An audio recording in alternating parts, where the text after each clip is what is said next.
ஹிந்தியை படிக்க சொல்ல போகிறீர்களா, பிராந்தியை குடிக்க சொல்ல போகிறீர்களா இல்லையா? இந்த ரெண்டு கேள்வியை தான் ஒட்டுமொத்த தமிழகமே எதிர்பார்த்துக்கிட்டு இருக்கு. ஹிந்தியவும் பிராந்தியை வச்சுதான் இவங்க கதையை ஓட்டிக்கிட்டு இருக்காங்க திராவிட கட்சிகள். இந்த ரெண்டு கேள்வி பதில் சொன்னாவே மாநாடு வெற்றிங்க. இதுக்கு தெளிவான பதில் சொல்லணும். தமிழ் தாய் வாழ்த்து பாடல் வச்சிட்டு நீ தமிழ் தாய் வாழ்த்து பாடலுக்கு நாளை பாடித்தான் ஆகணும். காலையில பாடுனா 50,000 ரூபாய் நீங்க தரீங்க. நிச்சயமாக தமிழ்நாடு மதுகுடிப்போர் விழிப்புணர்வு சங்கம் நாளைக்கு விஜய் அவர்கள், இது எந்த கட்சியுமே இன்னைக்கு வேலு நாச்சியாரையோ அஞ்சலை அம்மாளையோ அண்ணல் அம்பேத்கரையோ இந்த அளவுக்கு கட் அவுட் வைத்த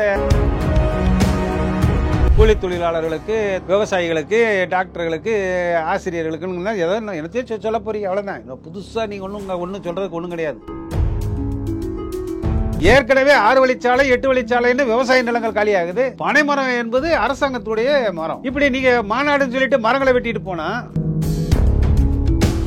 இத்தனை கோடி செலவு பண்ணி, கிட்டத்தட்ட 200 கோடி செலவு பண்ணி டெக்கரேஷன் பண்றதுக்கு, அந்த 200 கோடியில தமிழக அரசு ஒரு ஏக்கருக்கு 10,000 ரூபாய் கொடுத்து தான் வாடகைக்கு எடுத்திருக்காங்க. கொடிக்கம்பம் மட்டும் 10 வருஷத்துக்கு நிரந்தரமா இருக்கணும்னு சொல்லி தான் 100 அடி கொடிக்கம்பம் நட்டிருக்காங்களே. நீங்க ஒரு பொட்டல்காடு சகாரா பாலைவனமா? விக்கிரவாண்டி விழுப்புரம் மாவட்டம், தமிழ்நாட்டினுடைய சர்க்கரை கிண்ணம். கரும்பு விளையக்கூடிய பூமியில தார் ரோடு போட்டு எல்லாம் பண்ணிட்டு அந்த நிலத்தை எப்படி விளைநிலமா?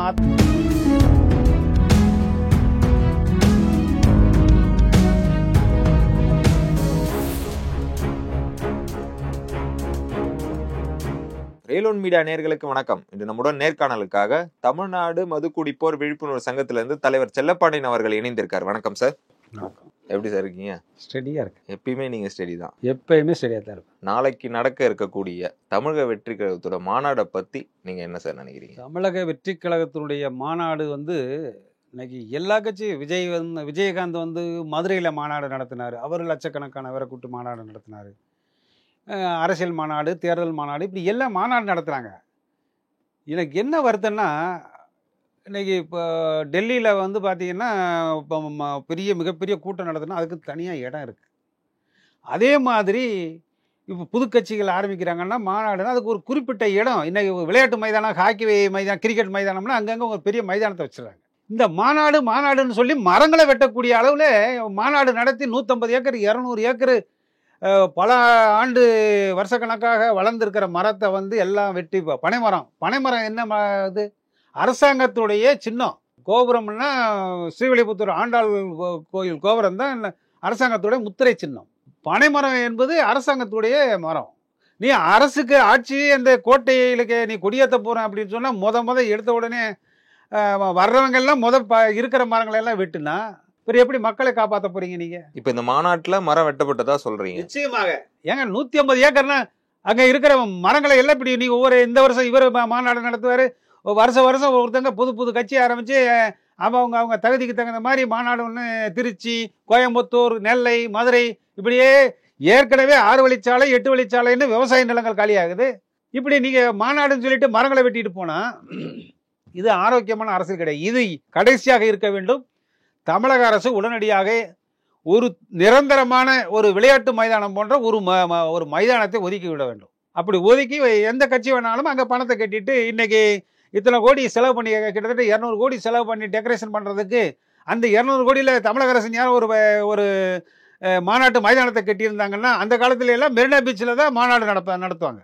அது காங்கிரஸ் கட்சி ஆரம்பிக்கின்ற பொழுது, கம்யூனிஸ்ட் கட்சி ஆரம்பிக்கணும். அந்த மாதிரி இது ஒரு குறிப்பிட்ட இடத்தை தேர்வு செய்து வைத்தால் தான் நன்றாக இருக்கும். தமிழக அரசு தானே சார் இந்த இடத்தையே கொடுத்தாங்க? இல்லை, அதாவது மாநாடு அவங்கவுங்க விருப்பம்.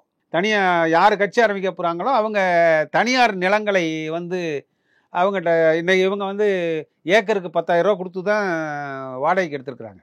அந்த கொடிக்கம்பம் மட்டும் 10 வருஷத்துக்கு நிரந்தரமாக இருக்கணும்னு சொல்லி தான் 100 அடி கொடிக்கம்பம் நட்டிருக்காங்களே. அது 10 வருஷம் அவங்ககிட்ட ஒரு ஒப்பந்தம் போட்டு தான் வச்சுருக்குறாங்க. இது டெம்பரரியாக இருந்தாலும் நீங்கள் ஒரு பொட்டல்காடு சகாரா பாலைவனமா? தமிழ்நாடு விக்கிரவாண்டி எந்த மாவட்டம்? விழுப்புரம் மாவட்டம், தமிழ்நாட்டினுடைய சர்க்கரை கிண்ணம். கரும்பு விளையக்கூடிய பூமியில் 150 ஏக்கரை நீங்கள் தார் ரோடு போட்டு எல்லாம் பண்ணிட்டு அந்த நிலத்தை எப்படி விளைநிலமா மாற்ற முடியும்? தமிழக முதல்வருக்கு நான் அன்போடு பணிவோடு கேட்டுக்கொள்வது, இனிமேல் தமிழ்நாட்டில் மாநாடு என்பது ஒரே இடத்தில் இருக்க வேண்டும். அது நிரந்தரமாக இருக்க வேண்டும். இன்னைக்கு ஜல்லிக்கட்டுக்கு கூட நடத்துவதற்கு கூட தனி மைதானம் பெர்மனண்டா அமைச்சிருக்கிறாங்க. எத்தனையோ மைதானங்கள் சும்மா தானே கிடக்கு. இல்ல விளையாட்டு மைதானங்களையே நீங்க மாநாட்டு மைதானமா மாத்திட்டு போலாமே. Okay sir. இப்போ இந்த தமிழக வெற்றி கழகத்தோட கொள்கை என்னவாக இருக்கும்? விஜய் என்ன பேச போறாருன்றதுலாம் எங்க கொள்கை என்ன புதுசா பேசிட போறாங்க? கூலி தொழிலாளர்களுக்கு, விவசாயிகளுக்கு, டாக்டர்களுக்கு, ஆசிரியர்களுக்குன்னு ஏதோ என்னத்தையும் சொல்ல போறீங்க, அவ்வளவுதான். புதுசா நீங்க ஒன்றும் சொல்றதுக்கு ஒன்றும் கிடையாது. ஆனால் தமிழ்நாடு மதுகுடிப்போர் விழிப்புணர்வு சங்கம் கும்மிடிப்பூண்டி முதல் குமரி வரை இருக்கக்கூடிய டாஸ்மார்க் மது பிரியர்கள் உன்னிப்பாக ரெண்டே தான் நாங்கள் கேள்வி கேட்கிறோம். டாஸ்மார்க் மது பிரியர்களை குடிக்க சொல்ல போகிறீர்களா, குடிக்க வேண்டாம்னு சொல்ல போறீங்களா? இந்த ஒரு கேள்வி. எல்லாருமே குடிக்க வேண்டாம் தான் சொல்ல போறாங்க. ஏங்க விஜய் அப்படி சொல்லக்கூடாது. விஜய் படங்கள் கிட்டத்தட்ட 69, இப்போ அடுத்த படம் 69. இவர் எத்தனை படம் நடித்தாலும் அவருக்கு கிளைமேக்ஸில் தான் விஷயமே இருக்கும். எந்த நடிகராக இருந்தாலும் அவங்களுக்கு ஒரு கிளைமேக்ஸ் இருக்கும். கிளைமேக்ஸை பொறுத்து தான் படத்தோட வெற்றி இருக்கும். விஜயினுடைய வெற்றி கழகத்தினுடைய மாநாட்டில் 2 கேள்வி, அந்த கிளைமேக்ஸ் கேள்வி 2 வைக்கிறேன். நாளை 1 மணிக்குள்ள அவருடைய கிளைமேக்ஸ் தெரிஞ்சு போகும். 2 விஷயம்தான். ஹிந்தியை படிக்க சொல்ல போகிறீர்களா, வேண்டான்னு சொல்ல போகிறீர்களா? ஹிந்தியை தமிழ்நாட்டில் தமிழக மக்களை, தமிழக இளைஞர்களை ஹிந்தியை படிக்க சொல்ல போகிறீர்களா, வேண்டாம் என்று சொல்ல போகிறீர்களா? 1. 2வது கேள்வி, பிராந்தியை குடிக்க சொல்ல போகிறீர்களா, வேண்டாம் என்று சொல்ல போகிறீர்களா? இந்த 2 கேள்வி பதில் சொன்னாவே மாநாடு வெற்றிங்க. இதுக்கு தெளிவான பதில் சொல்லணும். ஹிந்தியை படிக்க சொல்ல போகிறீர்களா, பிராந்தியை குடிக்க சொல்ல போகிறீர்களா, இல்லையா? இந்த 2 கேள்வியை தான் ஒட்டுமொத்த தமிழகமே எதிர்பார்த்துக்கிட்டு இருக்கு.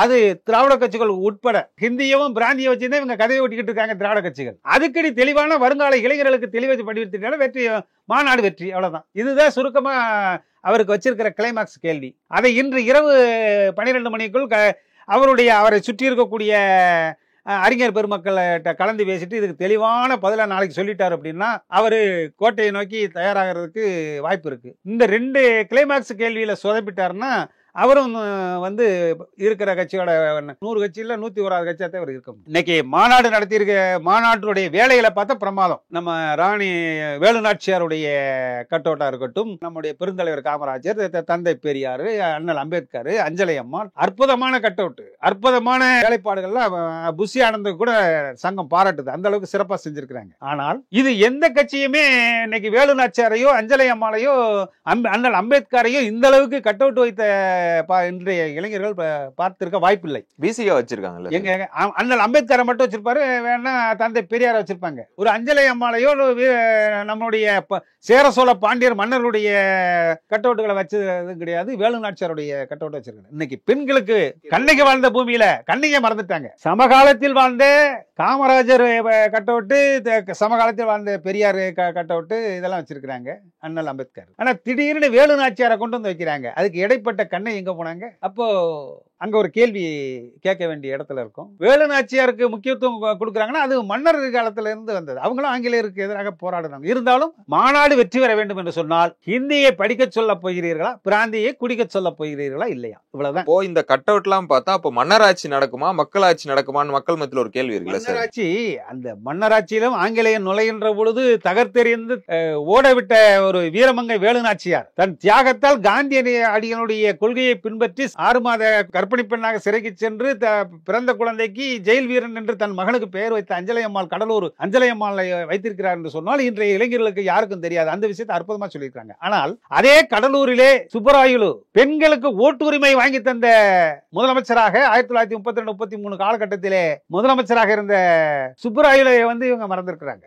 ஆக இது சொன்னா நிறைய கட்டோட்டை சுத்தி வைக்கணும், அதெல்லாம் இல்ல. ஆக சுருக்கமா சொன்னா இவங்க திமுகவுக்கு செல்வாக்குக்கு இணையாக மாநாட்டுடைய விஷயங்கள் சிறப்பாக இருக்கிறது. ஆனால் கொள்கை ரீதியாக அந்த தமிழக வெற்றி கொள்கையினுடைய அந்த வெற்றி கொள்கையினுடைய திருவிழாங்கிற 2 கேள்விதான்.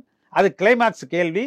அவர் இத்தனை படங்களிலே கிளைமாக்ஸிலே வெற்றி பெற்றதினால் மிகப்பெரிய உச்சத்திலே இருக்கின்றார். ஆனால் மதுப்பிரியருடைய கேள்வி 2 கிளைமாக்ஸ் கேள்வி. ஹிந்தியை படிக்க சொல்ல போகிறீர்களா, பிராந்தியை குடிக்க சொல்ல போகிறீர்களா? இதுக்கு தெளிவான பதில் சொல்லிட்டீங்கன்னா மாநாடு வெற்றி, இல்லை என்றால் கேள்விக்குறி. Okay sir. இப்போ தமிழகத்துல இந்த நடிகரோட அரசியல் திரும்ப எடுப்படுமான்னு சொல்லிட்டு ஒரு கேள்வி இருக்குல்ல, இது எப்படி பாக்குறீங்க? புரட்சி தலைவர் எம்ஜிஆர் அவர்கள் தந்தை பெரியாருடைய பழகியவர். காமராஜரோட அரசியல், அவருடைய சமகாலத்திலே அரசியலை தெரிந்தவர். அற்புதமான தலைவர்கள். காமராஜருடைய அரசியலையும் தந்தை பெரியாருடைய பகுத்தறிவையும் பேரறிஞர் அண்ணாவுடைய தமிழ் புலமையையும் கருத்துக்களையும் உள்வாங்கி அவர்களோடு பழகி அவர்களுடைய கருத்துக்களை அப்படியே திரைப்படங்களிலே புகைப்பிடிக்காமல், மது அருந்தாமல், அந்த சமூக அக்கறையான சமூக படங்களை எடுத்ததினால் அந்த குக்கிராமம் முதற்கொண்டு அவர்களுடைய இடங்களிலே இடம் பிடித்தவர் புரட்சி தலைவர் எம்ஜிஆர். அதனால அவர் வெற்றி பெற முடிந்தது. ஆனா இன்றைய காலகட்டத்தில் ஒரு நடிகர் வர முடியுமா என்று சொன்னால் குக்கிராமம் வரை இன்னைக்கு நடிகர்